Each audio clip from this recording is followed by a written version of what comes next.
என்ன வேணும் ஸ்கூலுக்கு எல்லாமே இங்கிருக்கு. சூப்பர் சரவணா ஸ்டோர்ஸ், சென்னை, மதுரை, கோவை.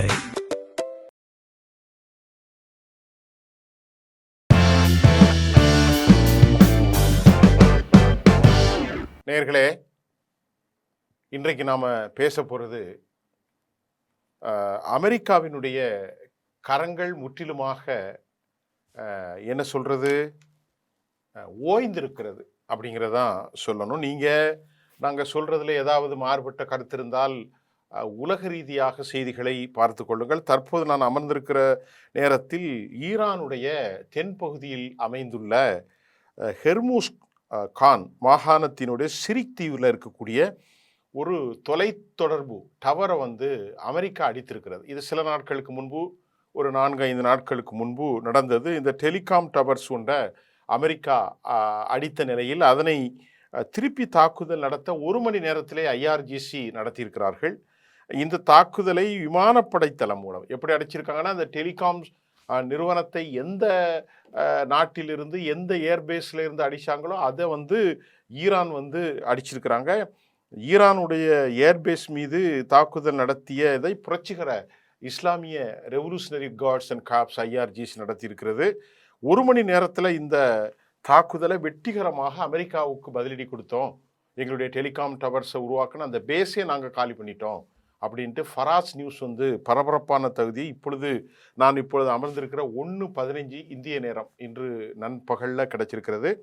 இந்த டெலிகாம் டவர் மீது அமெரிக்கா தாக்குதல் நடத்துவதற்கு எந்த விமானப்படை தளத்தை பயன்படுத்தினார்கள், அதை நாங்கள் தாக்கினோம் என்கின்ற ஒரு செய்தி கூட IRGC விடலை. ஆனால் அதை காலி செஞ்சிட்டோம், வெற்றிகரமாக காலி செய்து விட்டோம் என்றும் சொல்லியிருக்கிறது IRGC. இந்த திடீர் தாக்குதலுக்கு அவர்கள் தங்களுடைய வான் பாதுகாப்பு, அதாவது ஏரோஸ்பேஸ் ஃபோர்ஸ் அவங்க பயன்படுத்தியிருக்கிறாங்க. அதாவது விண்வெளி வான்படை, அதாவது ஈரானில் இருக்கக்கூடிய விண்வெளி வான்படைகளை IRGC பயன்படுத்தியதாகவும், இந்த டெலிகாம் மீது அமெரிக்கா தாக்குதல் நடத்துவதற்கு எந்த விமானப்படை தளத்தை பயன்படுத்தினார்களோ அதை நாசம் செய்துவிட்டோம் என்று ஈரானுடைய போர் விமானங்களை கொண்டுதான் பயன்படுத்தியிருக்கிறார்கள். இதில் ட்ரோன்கள் இல்லை. ஈரானுடைய போர் விமானங்கள் ரகசியமாக இருக்கிறதுன்னு தான் நான் நம்ப முடியுது. ஏன்னா Su-57 இருக்கலாம், Su-34, Su-35 இருக்கலாம். ஈரானுடைய நவீன போர் விமானம் CJ-10 கூட இருக்கலாம், சீனாவில் உள்ளதாக இருக்கலாம். ஏன்னா போர் விமானங்களை பயன்படுத்தியிருக்கிறார்கள் என்றும் அந்த செய்தி சொல்கிறது. இதுவரை இல்லாமல் ஈரானிய போர் விமானங்கள் தங்களுடைய துல்லியமான தாக்குதலை ஏவுகணைகளை போர் விமானங்களில் உள்ள ஏவுகணையின் மூலம் பயன்படுத்தியிருக்கிறார்கள். இந்த அதிரடி நடவடிக்கையின் மூலம் ப்ரிடிக்டட் டார்கெட், எந்த இலக்கை நாங்கள் தாக்க வேண்டும் என்று நினைத்தோமோ அதை தாக்கிட்டோம் என்று பெருமிதம் கொள்ள ஈரான் அறிவிச்சிருக்கிறது. மத்திய கிழக்கில் இந்த திடீருடைய இராணுவ மோதல்கள் அமெரிக்காவுக்கு பெரும் பின்னடைவை ஏற்படுத்தியிருக்கிறது. இந்த தாக்குதலுக்கு பின்பு குவைத் பெரும் அலர்ட்டாக இருக்கிறது.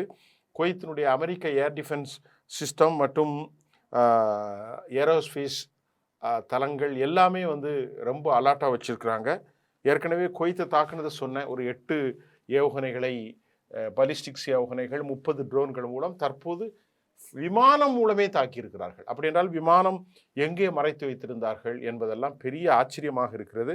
அமெரிக்கா திக்கும் காடி போய்விட்டது. இப்போது அடுத்த செய்திகள் என்னென்னா, இது முதல்ல இப்போ சொல்லிட்டேன், டெலிகாம் டவர்ஸ் அனுப்பினதை விமானப்படைகள், ஈரானுடைய விமானப்படைகள் குறித்து இதுவரை நமக்கு எந்த தகவலும் தெரியாது.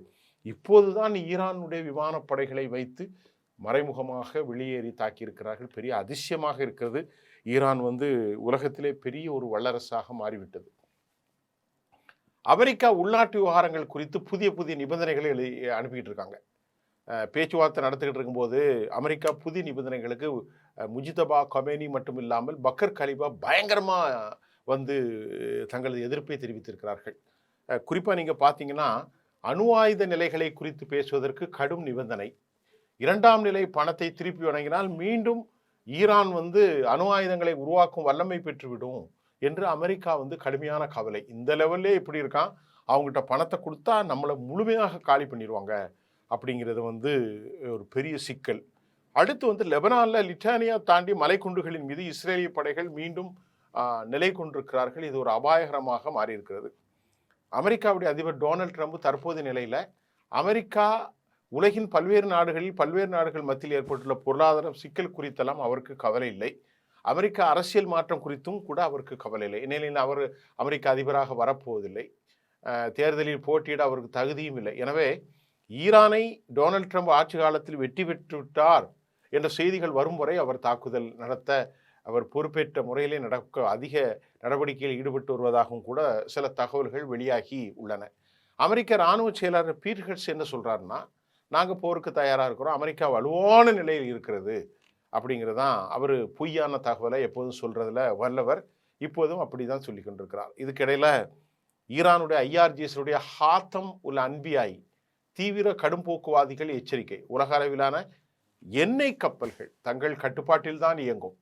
ஹாத்தம் உல் அன்பியா என்ன சொல்றது, எண்ணெய் கப்பல்கள் வந்து எங்களுடைய இடத்தில் எங்களுடைய நிலை கொண்டுதான் போக வேண்டுமே தவிர வேறு யாரும் அமெரிக்காவோ வெளிநாட்டு சக்திகளோ இதற்கு பரிந்துரை செய்ய எந்த தேவையும் இல்லை என ஹாத்தம் உல் அன்பியா அமெரிக்காவை பயங்கரமாக எச்சரித்திருக்கிறது. அடுத்து ஐஆர்ஜிசி முன் அனுமதி பெற்றால்தான் பயணிக்க முடியும். எந்த கப்பலும் எங்கள்கிட்ட கேட்டு தான் போகணும். அமெரிக்காவுக்கு இதில் உரிமையில் ஏன் விட்டு நாட்டில் அவனுக்கு என்ன உரிமை என்ன மாதிரி அவங்க சொல்கிறாங்க. அனுமதி பெறாமல் பயணிக்கும் கப்பலை தாங்கள் பொறுப்பேற்றுக் கொள்ள முடியாது என்று கூறி உள்ளது. ஏற்படுத்தும் ஆபத்துகளுக்கு அவர்கள் தான் பொறுப்பு. எங்கள் நாட்டில் அனுமதி பெறாமல் எங்களுடைய கடவுச்சீட்டை பெற்றுக்கொள்ளாமல் போய் ஏதாவது வெடிகுண்டில் சிக்கினால் நாங்கள் அதற்கு பொறுப்பேற்க மாட்டோம் என்று ஈரானுடைய ஹாத்தம் உல் அன்பியாய் சொல்லியிருக்கிறது. எந்த ஒரு அயல்நாட்டு சக்திகளும் இங்கு எந்த விதமான உரிமைகளும் கிடையாது என்று ஈரானிய இஸ்லாமிய குடியரசு கடும் எச்சரிக்கை. தங்கள் நிர்வாகத்தில் இடையூறு செய்ய முற்படும் எந்த ஒரு வெளிநாட்டு சக்திகளுடைய விளைவுகள் கடுமையாக இருக்குங்க அப்படின்னும் ஐஆர்ஜிசி கடுமையாக எச்சரிக்கை. இது ஒரு சிக்கலான பரிணாமத்தை தான் இப்பொழுது அடைந்துள்ளது என்பதுதான் அன்னைக்கு இது உண்மையான நிலையாகும். தற்போதைய நிலையில் ஈரானுடைய ஹாத்தம் உல் அன்பியாய் சுயாதீன கட்டுப்பாட்டில் உள்ள தங்கள் நாட்டின் உரிமை சார்ந்த எந்த ஒரு மாற்றமும் எந்த ஒரு நிலையும் யாருக்காகவும் தாங்கள் விட்டுக் கொடுக்க போவதில்லை என திட்டமாக அறிவித்துள்ளார்கள். ஹாத்தம் உல் அன்பியா சுயாதீன எச்சரிக்கை பின்னர் இந்த எச்சரிக்கைக்கு பின்பு உலக நாடுகளுக்கு மத்தியில் பெரிய அளவிலான பரபரப்பு ஏற்பட்டிருக்கிறது. நாம் அதை கவனமாக கொள்ளணும். ஏன்னு சொன்னோன்னா ஹெர்மூஸில் வந்து ரொம்ப தெளிவாக இருக்காங்க. இது எங்கள் நாட்டுடைய கடல் பகுதி, எங்களுடைய இறையாண்மை கொண்ட பகுதி. இதில் அமெரிக்காவுக்கு என்ன வேலை? அமெரிக்கா எல்லா இடத்தையும் இப்படி தான் ஆட்டையை போட்டாங்க. அதில் ஈரான் இப்போ சொல்ல 2 விஷயத்தில் அணு ஆயுத விஷயத்தை பற்றி பேசவே கூடாதுன்ட்டாங்க.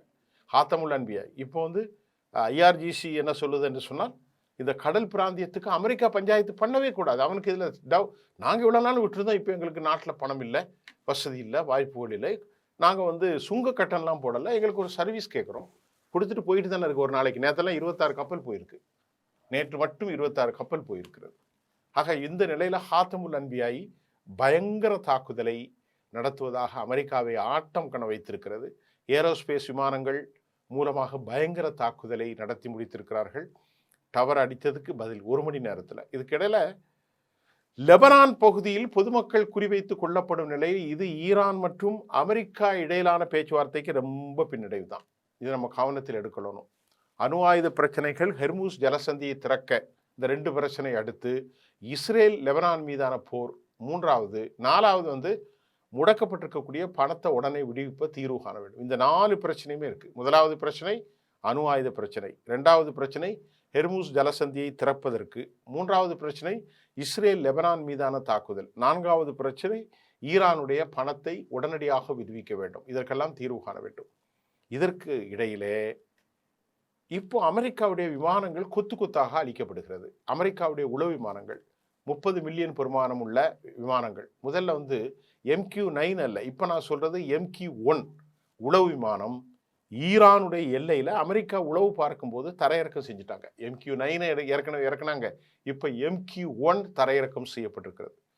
எங்களுடைய கடல் பிராந்தியத்தில் எங்களுடைய அனுமதி இல்லாமல் நுழைந்தால் இதை விட மோசமான நிலை ஏற்படும், நாங்கள் இப்படித்தான் தாக்குவோம் என்று ஈரான் தெளிவான எச்சரிக்கை விடுவித்துள்ளது. ஏற்கனவே 30 மற்றும் 31, அதாவது இன்னைக்கு 1ஆம் தேதி, நேற்று முன்தினம் மற்றும் 26ஆம் தேதி ஒரு நடவடிக்கை, 30ஆம் தேதி ஒரு நடவடிக்கை, 31ஆம் தேதி ஒரு நடவடிக்கை ஆகிய 2 நாட்கள். இப்போ நான் சொல்றது 30ஆம் தேதியும் 31ஆம் தேதியும் மே மாதம் MQ-9 அண்ட் MQ-1 ஆகிய 2 ரீப்பர் உளவு விமானங்கள் தொடர்ந்து சுடப்பட்டு தரையிறக்கம் செய்யப்பட்டது என ஈரானுடைய தஸ்னீம் நியூஸ் ரிப்போர்ட் சொல்லிட்டாங்க.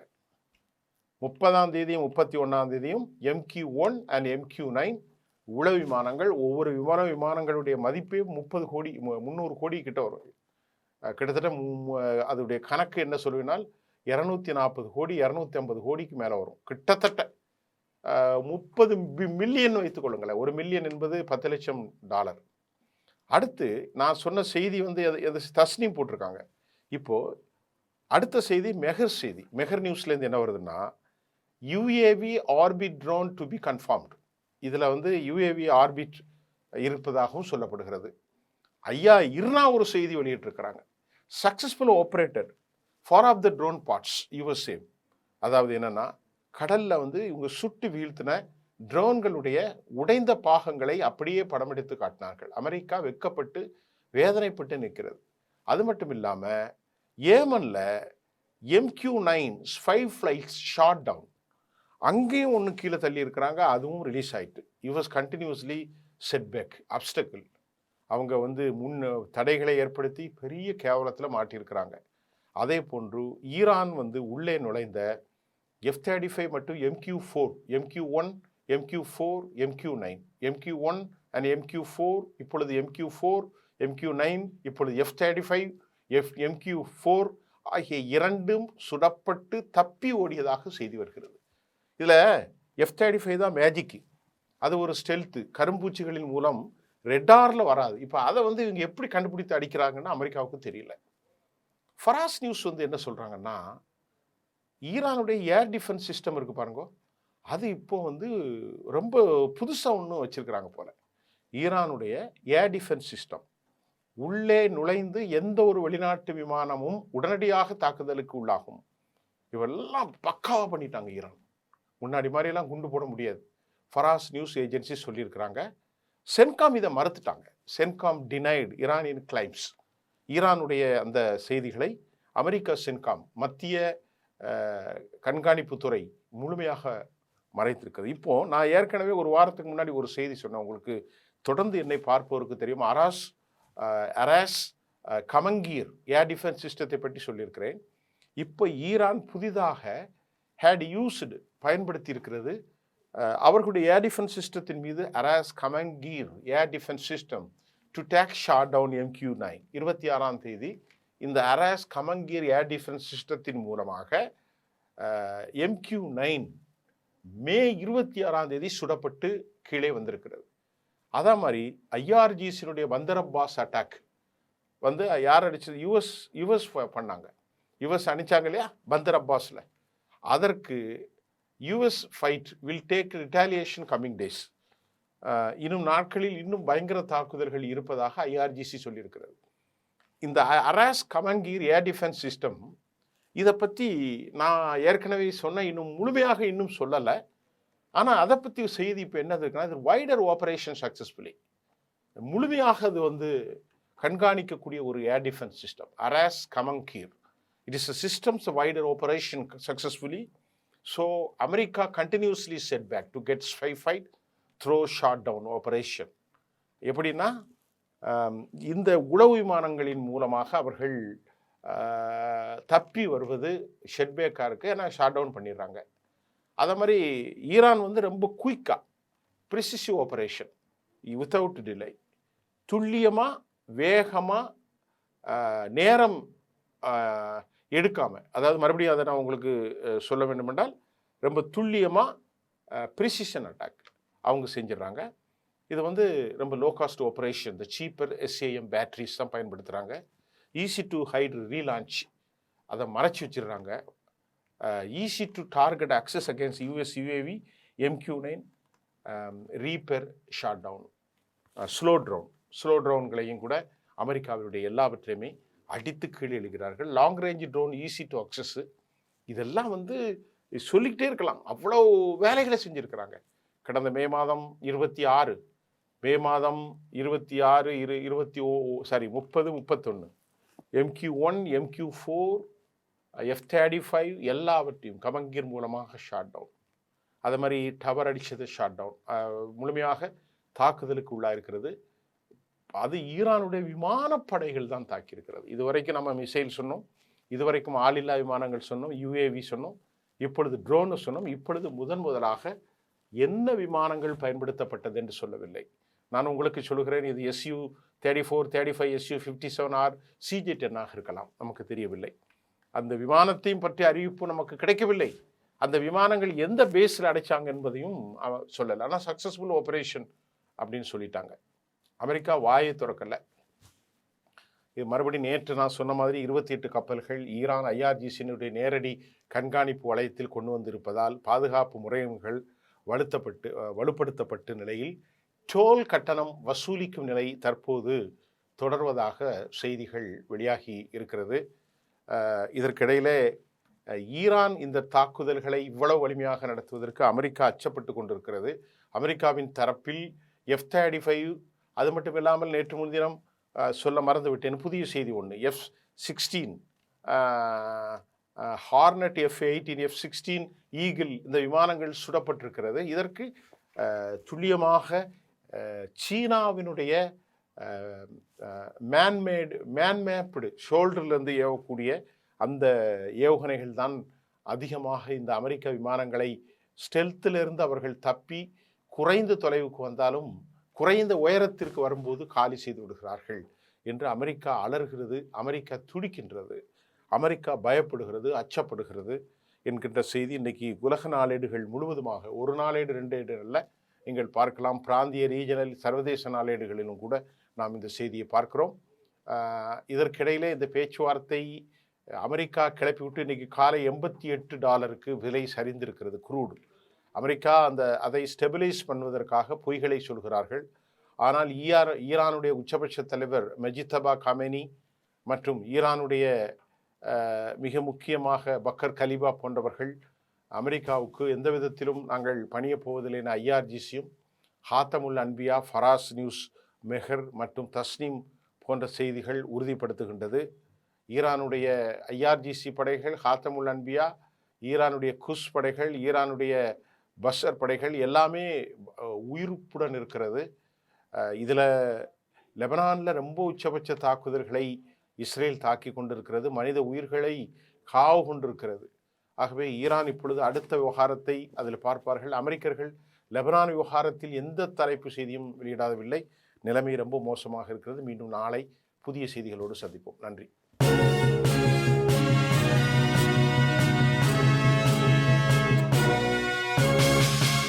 என்ன வேணும் ஸ்கூலுக்கு, எல்லாமே இங்கிருக்கு. சூப்பர் சரவணா ஸ்டோர்ஸ், சென்னை, மதுரை, கோவை.